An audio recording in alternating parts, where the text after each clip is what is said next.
নমস্কার আমার প্রিয় দর্শক বন্ধুরা, চলে আসলাম তোমাদের সামনে আজও একটা দুর্দান্ত ঘটনা নিয়ে। ঘটনাটা কিন্তু একটু বড় হতে চলেছে। সবাইকে বলবো পুরো ঘটনাটা শুরু থেকে শেষ পর্যন্ত শোনো। একটা করে লাইক করে দিও, যারা এখনো পর্যন্ত চ্যানেলটাকে সাবস্ক্রাইব করোনি অবশ্যই করে পাশে থাকতে পারো। আজকের আমরা ঘটনাটা শুনবো হচ্ছে শান্তিনিকেতনের। হ্যাঁ, আমরা অনেক জায়গার, অনেক হোটেলের, অনেক বাড়ির আমরা ভৌতিক ঘটনা কিন্তু অনেক শুনেছি। আজকে শান্তিনিকেতনে একটি রিসর্টের কথা তোমাদের সঙ্গে শেয়ার করব। রিসর্টটা কিন্তু খুবই নামি দামি, ইভেন একদিনে কিন্তু মোটা টাকা একটা হোটেলে দিতে হয় থাকার জন্য। হ্যাঁ, এক্সপেন্সিভ হোটেলের রুমগুলো, সেরকমই একটা হোটেলের অভিজ্ঞতা তোমাদের সাথে শেয়ার করব। তবে কিন্তু আমরা কিন্তু আজকে হোটেলের নাম কোনোভাবেই কিন্তু প্রকাশ করতে পারবো না। আর যে ম্যাডাম আজকে ঘটনাটা শেয়ার করেন, আজকে ওনারও কিন্তু নামটা হাইড থাকবে। ওনার বাড়ি আমি তোমাদের বলে দিচ্ছি কলকাতায়। উনি একজন প্রিন্সিপাল এক ইউনিভার্সিটির। এবার আমি যাব সোজা ঘটনায়। আমাদের ম্যাডাম বলেন, ঠিক আমরা এই বছর যখন শীতটা আমাদের পশ্চিমবঙ্গে ঢুকছে, উত্তরে হাওয়া বইছে, ঠিক ওরকম সময় বাড়ি থেকে আমি, আমার হাজবেন্ড, আমার 2 মেয়ে, আমরা 4 জনে ডিসাইড করি শান্তিনিকেতন যাব। কারণ আমাদের কলকাতায় এত যানবাহন, এত লোকবসতি, যেখানে আমাদের একটা জীবন একঘেয়েমি লাগে। প্রত্যেক দিন ইউনিভার্সিটি, প্রত্যেক দিন মেয়েদেরকে নিয়ে কলেজে ছোটা, প্রত্যেক দিন বাড়ির রোজকার এক গ্যাছর ম্যাছর সংসারের রান্না খাওয়া, কাজের লোকদের পেছনে বকা, এই নিয়ে একঘেয়েমি জীবন হয়ে গেছিল।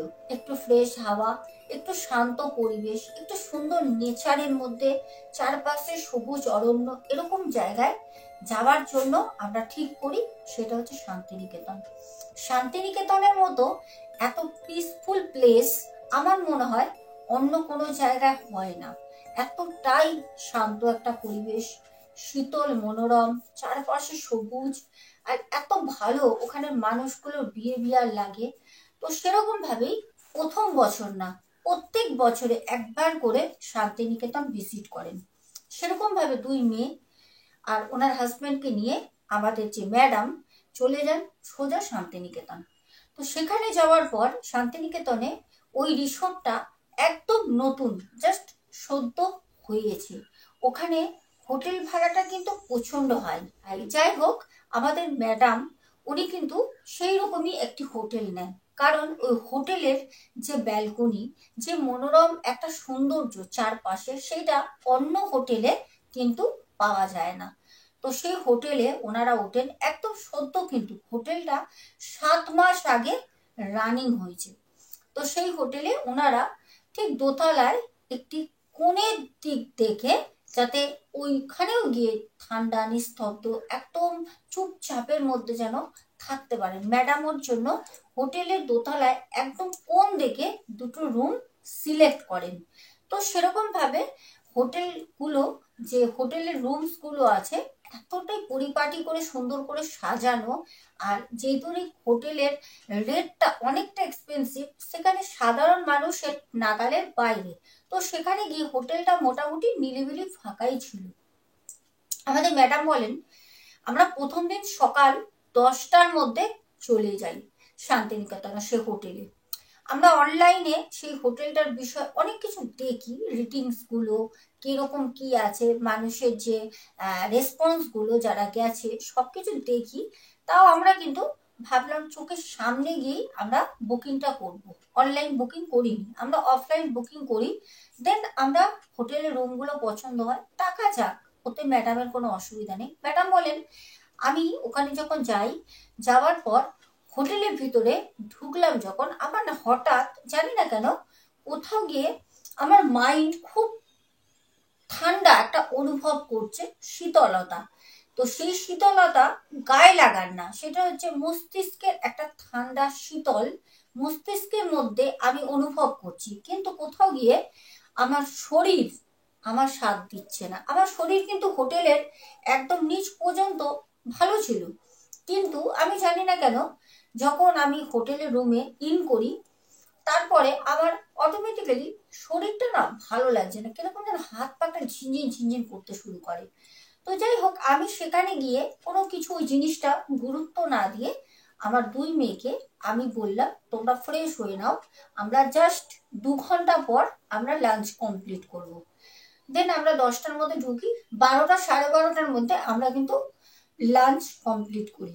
দেন করার পর আমার দুই মেয়ে ওর পাপাকে বলে যে পাপা আমাদেরকে তুমি একটুখানি নিয়ে আমরা চলো বাইরে যাব, কারণ আমাদের যে রিসর্টটা ছিল ওই রিসর্ট থেকে আমাদের যে মানে হোটেল আর কি, যে কটেজ বা হোটেল যাই বলো, আমরা যেটাই ছিলাম ওখান থেকে আমাদের হোটেল থেকে না সামনে খুব সুন্দর একটা পার্ক দেখা যাচ্ছিল। পার্ক, হ্যাঁ, পার্কের মধ্যে নানা রকম ভর্তি ভর্তি শুধু ফুল গাছ, আর কিছু নেই। ওই পার্কটা অ্যাকচুয়ালি ফুল গাছ দিয়েই সাজানো। তো আমার দুই মেয়ে যেহেতু উনি ফুল খুব পছন্দ করে, তো তার পাপাকে ধরে ওই ফুল গাছের ওখানে যাবে, মানে পার্কে। তো আমি তো কোনো মতে একা যেতে দেবো না, তো তারা চলে যায়। তখন আমি হোটেলে সম্পূর্ণ একা বসে আছি। আমি খুব ভালোভাবে অনুভব করি আমার সাথে ব্যাক টু ব্যাক ওই 2 ঘন্টার মধ্যে ডেঞ্জারাস কিছু জিনিস ঘটে যায়। যেটা হচ্ছে, আমি আমার যে রুমটা, মানে আমি আমার হাজবেন্ডের জন্য যে রুমটা নিয়ে সিলেক্ট করি, সেখানে আমি সোফায় বসে ব্যালকনির সামনে বসে রয়েছি। ব্যালকনির সামনে না খোলা নেই, ব্যালকনিটা ঘরের সাথেই করা, কভার, হাফ হচ্ছে পুরোটা কাজ দেওয়া আর উপরটা হচ্ছে ফাঁকা, মানে এরকম ভাবে করা কেউ কিন্তু ওখান থেকে পড়ে নিচে আত্মহত্যা করতে পারবে না, মানে সুসাইড টুসাইড করতে পারবে না। আর উপরটা যে খোলা, ওটা সম্পূর্ণ খোলা না, শুধু কাজটা দেওয়া নেই, কিন্তু এরকম ভাবে গ্রিলের ডিজাইন গুলো করা, মানে ওখান থেকে সত্যি কথা বলতে কেউ পড়ার মতো কোনো চান্স নেই। তো আমি অটোমেটিক্যালি আমার মাথায় আসে, একা বসে আছি যখন, এত সুন্দর পরিপাটি করে হোটেলের রুমস গুলো সাজানো, বাট এরকম করে দোতলা তো খুব একটাও হাই না, এরকম করে কেন ব্যালকনিটা সেট করেছে তারা? কারণ ওপেন রাখতে পারতো, যেরকম আর সব ব্যালকনি থাকে। আমার মনে কোথাও গিয়ে এই প্রশ্নটা কিন্তু বারবার আসে যে ওরা এরকম ভাবে কেন তৈরি করেছে। আমি ভাবলাম যে যখন আমি ভাবলাম ইভিনিং এ তো আমি অবশ্যই বাইরে বেরোবো, তখন আমি জিজ্ঞাসা করব যে হোটেলের প্রতি কটা রুমেই কি ব্যালকনি গুলো এরকম ভাবে গার্ড দেওয়া।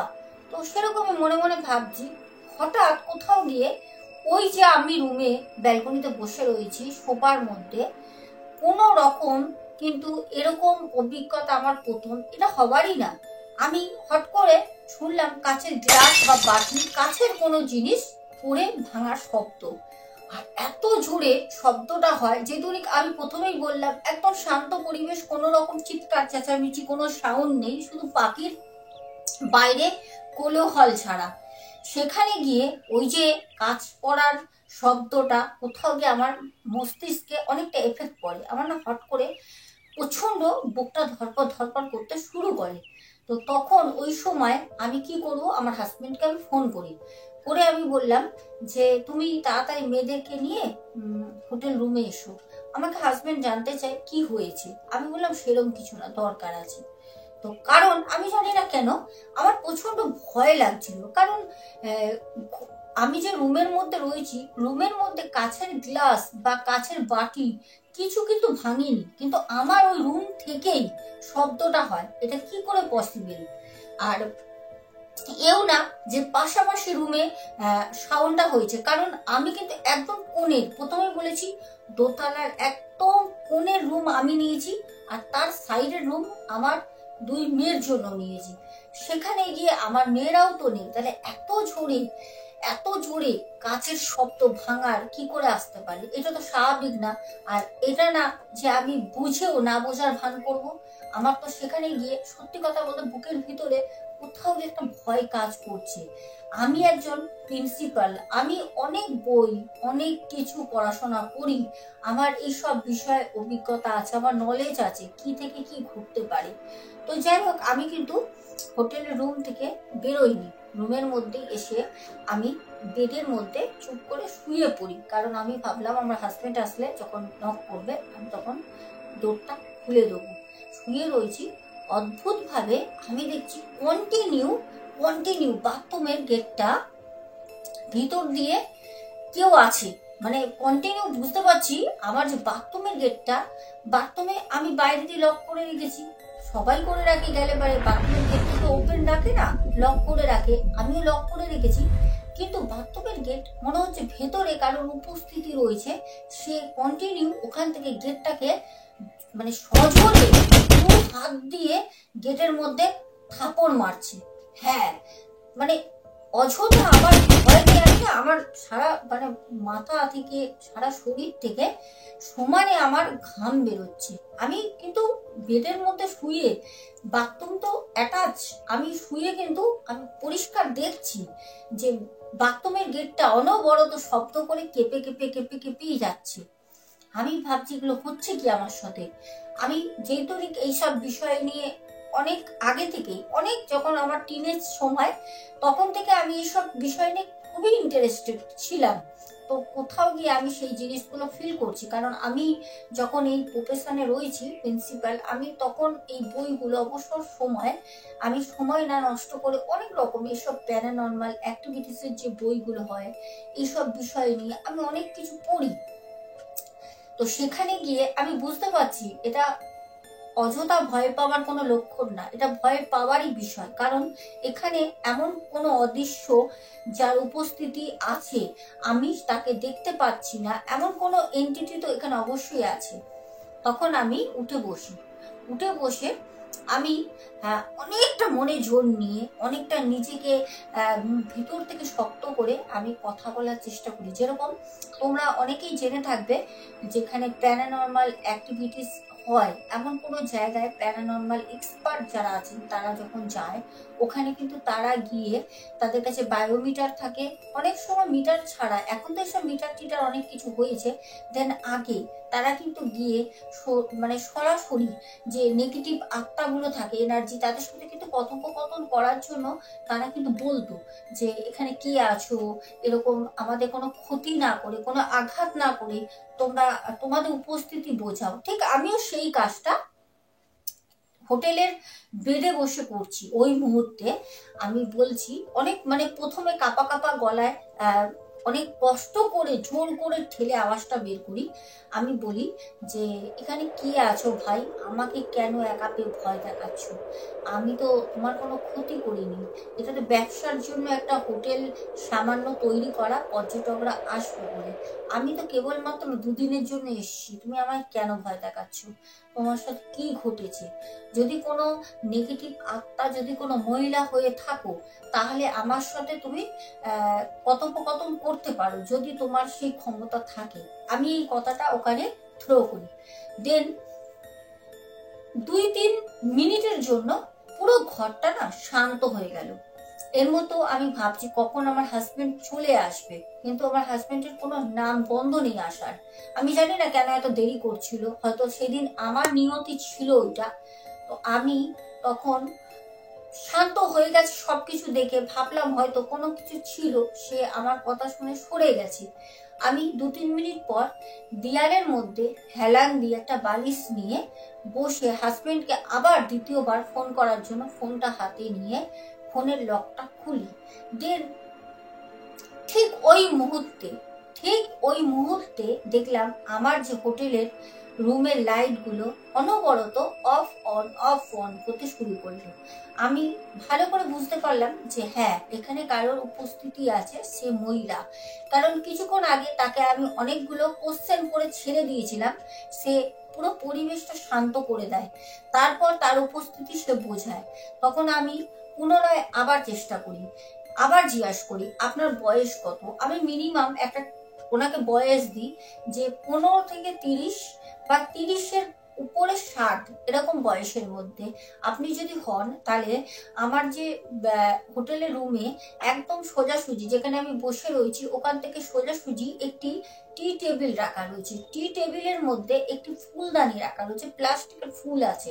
আমি তাকে আদেশ করি, যদি তুমি মানে 15 থেকে 30 বছরের মধ্যে কোনো মহিলা হয়ে থাকো, তাহলে ওই ফুলটা শুধু নাড়াবে, আর যদি তুমি 30 বছরের থেকে 60-70 বছরের মহিলা হও, তাহলে পারে ওই যে টপে ফুলটা আছে, টপ সহকারে ওই ডাইনিং এর ওপর ফুলটাকে শুইয়ে দেবে। আমি তাকে বলে, মানে আমি যেই কথাগুলো তার সাথে বলছি, আমার কিন্তু মানে মনের মধ্যে কোনো সাহস নেই। আমি কিন্তু সমানে থরথর থরথর করে কাঁপছি, আমি জানি না কেন, হয়তো বাঁচার তাগিদে আমি কিন্তু তার সাথে কথোপকথন করেই চলেছি। আর সব থেকে বড় কথা, এই ভূত জিনিসটা, এই যে আত্মা জিনিসটা নিয়ে যত পড়াশোনা করবে, যত এদের সম্বন্ধে জানবে, যত তুমি ভিতরে যাবে, তাদের প্রতি তোমার আগ্রহ বাড়বে, আর তাদের প্রতি তোমার ভয়টা কিন্তু কমবে। আর আমার সাথে হয়তো সেটাই হয়েছে, কারণ আমি টিনেজ সময় থেকে এই প্যারানর্মাল জিনিসটাকে নিয়ে অনেক রিসার্চ করেছি, অনেক বই পড়েছি, এখনো পড়ি। তো সেখানে গিয়ে ভয় লাগছে, তবুও জানি না কোনো একটা শক্তি তো কাজ করছে যাতে আমি তাদের সাথে কথা বলছি। তখন দেখলাম যে ওই টি টেবিলে ফুলদানিটা, সেই ফুলদানিটা শুইয়ে দিল। তখন আমি বুঝলাম যে যেই আত্মা, যেই স্পিরিটটা এখানে রয়েছে অদৃশ্য, সে 30 বছরের ওপরে তার বয়স আনুমানিক। তখন আমি কি বলবো, আমার আর কোনো রকম প্রশ্ন মানে আমি করতে পারছি না, কারণ ওই যে দুটো জিনিস ব্যাক টু ব্যাক সে আমার অ্যান্সারটা দিল কথার, আমি তারপরে খুব ভয় পাই। আমার এতটাই ভয় পাই, জানি না কেন। আমি তাকে বলি যে তুমি যে আছো, তুমি আমার সামনে তোমার উপস্থিতি দেখাতে পারবে? আমি এই কথাটা কেন বলেছিলাম আমি নিজেও জানি না, সেদিন আমার কি হয়েছিল। অতদূর পর্যন্ত ঠিক ছিল, কিন্তু তাকে দেখতে চাওয়াটা আমার অনেক বড় জীবনে ভুল হয়। তারপর যখন আমি ওই কথাটা বলি, সাথে সাথে আমি বুঝতে পারি একজন মহিলা 4.5 থেকে 5 ফুট তার হাইট হবে, বেশি লম্বা না, বেঁটে খাটো একজন মহিলা। একটা অভয়, মানে জল ছবি যেরকম হয় না, ঠিক জল ছবির মতো যেন কাঁপছে। মানে যেরকম আমি বলছি, যেরকম দেখবে খুব গরমে রাস্তায় যদি দেখো একটা লু ওঠে, লু কি রু যা হোক বলে, আমি ঠিক বলতে পারবো না, একটা গরমে তাপ ওঠে, দেখবে খুব আবছা আবছা জলসে জলসে জিনিসটা কাঁপে। ঠিক আমি ওরকমই একটা অভয়ব দেখছি মহিলার, ঠিক ওরকম কাঁপছে। আমি এই দৃশ্যটা দেখার পর ওখানেই জ্ঞান হারাই, আমার আর কোনো জ্ঞান ছিল না। আমার হাজবেন্ড কখন আসে, কত টাইম লাগায় আমি জানি না। যখন আমার হুঁশ আসে, তখন দেখলাম সেই হোটেলের প্রায় 7 থেকে 8 জন বয় আমার সামনে দাঁড়িয়ে, আমার হাজবেন্ড, আমার 2 মেয়ে কান্নাকাটি করছে, আমার হাজবেন্ড আমার হাত ধরে আমাকে ডাকছে। আমি তখন ওদের কাছে জানতে চাই যে আমার কি হয়েছিল। তখন ওরা আমাকে বলছে তোমার কি হয়েছিল সেটা তো আমরাও জানতে চাই, আমরা তো জানি না তুমি এরকম ভাবে সেন্সলেস কি করে হলে। যাই হোক, আমি ওখানে কিন্তু চুপ, পুরো মুখটা চেপেছিলাম, কাউকে কোনো রকম কথা বলিনি। সেই দিনটা কোনো রকম থেকে পরের দিনটা আমি একা থাকতাম না, ওরা বেরোতো, আমিও বেরোতাম, আসতাম, এরকম করে যাই হোক আমরা কিন্তু 2টো দিন কাটাই, ওখানেই থাকি। কিন্তু ওই শান্ত চুপচাপ পরিবেশে ঘুরতে যাওয়া, থাকা, আনন্দ সেটা হয়নি, তার পুরো উল্টোটাই আমার সাথে ঘটে। তারপর ওখানে পরের দিন, 2 দিন পর, যেদিন আমাদের হোটেল চেক আউট করার টাইম, আমরা সেদিন চেক আউট করি। টাইমটা ছিল 12টা 15, 12:30টায় টাইম ছিল। 12টা 15 আমরা রুম ছাড়ি। ছেড়ে আমরা যখন রিসেপশনে নামি, তখন রিসেপশনে দেখলাম একজন মহিলা, যে মহিলাটি আমরা যেদিনকে হোটেলে ইন করি সেদিন কিন্তু রিসেপশনে ছিলেন না। হতে পারে ওনাদের ডিউটি চেঞ্জ হয়, আদার্স পার্সনও থাকে। সেখানে গিয়ে আমার হাজবেন্ড আর 2 মেয়েকে বললাম তোমরা গাড়ির ওখানে যাও, কারণ আমরা নিজেদের গাড়ি নিয়ে গেছিলাম। আমার হাজবেন্ডই ড্রাইভ করছিল, আমিও ড্রাইভ করি। তো হাজবেন্ডকে বললাম তুমি মেয়েদেরকে নিয়ে যাও, আমি আসছি।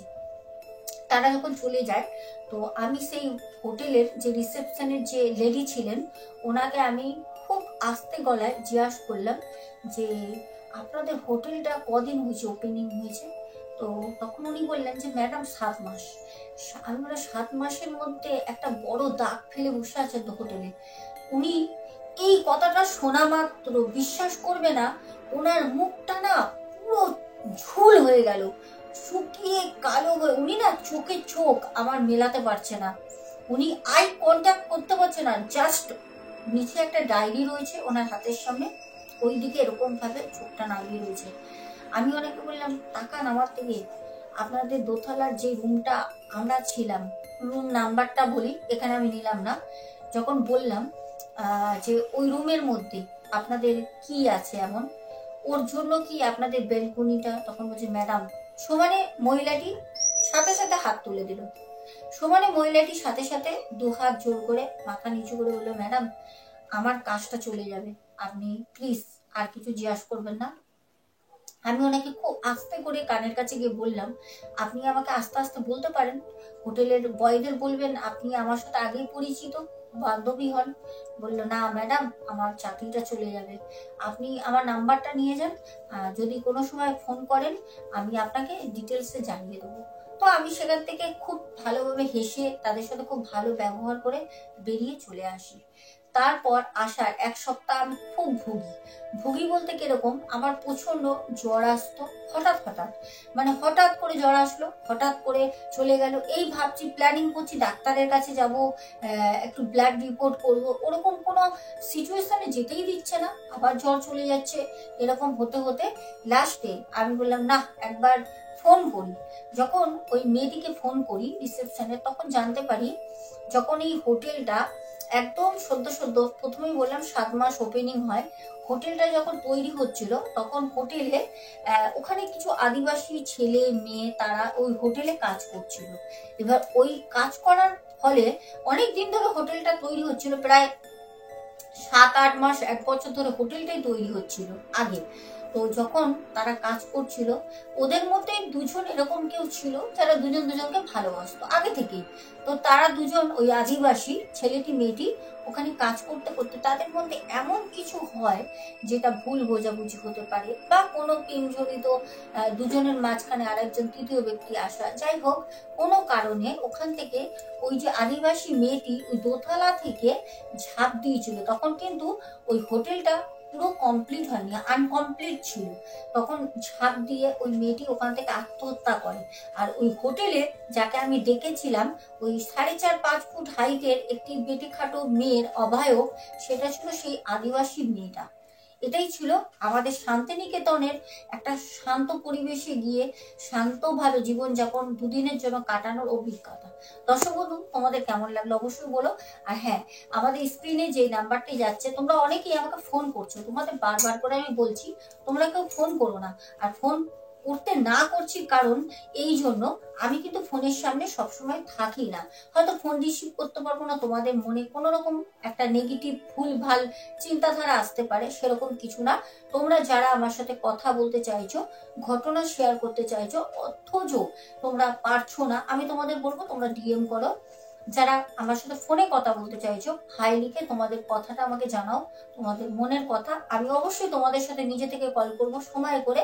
আর যারা ঘটনা শেয়ার করবে তারা আমাকে অবশ্যই ডিএম করতে পারো, অথবা ভয়েস মেসেজ করে পাঠাতেই পারো। আর হ্যাঁ, অবশ্যই তোমাদেরকে বলবো, প্রতি কটা ঘটনা পাঠাচ্ছ দেখবে ডিসক্রিপশন বক্সে কিন্তু আমার ইমেলটা থাকে পিন করা, তোমরা মেলও করতে পারো। আর হ্যাঁ, আর একটা মারফত তোমাদের দিয়ে যাচ্ছি, সেটা হচ্ছে সোনাবসাক 14 আমার ইনস্টাগ্রাম আইডি। ওখানে তোমরা ডিএম অথবা ভয়েস মেসেজ করে আমাকে পাঠিয়ে দিতে পারো, কোনো অসুবিধা নেই, বাংলা হিন্দি ইংলিশে। আজকে যাব, দেখা হবে আগামীকাল। তবে হ্যাঁ, অবশ্যই কিন্তু তোমরা কমেন্টস জানিয়ে ঘটনাটা তোমাদের কেমন লাগবে। আজকের মতো টাটা, গুড নাইট।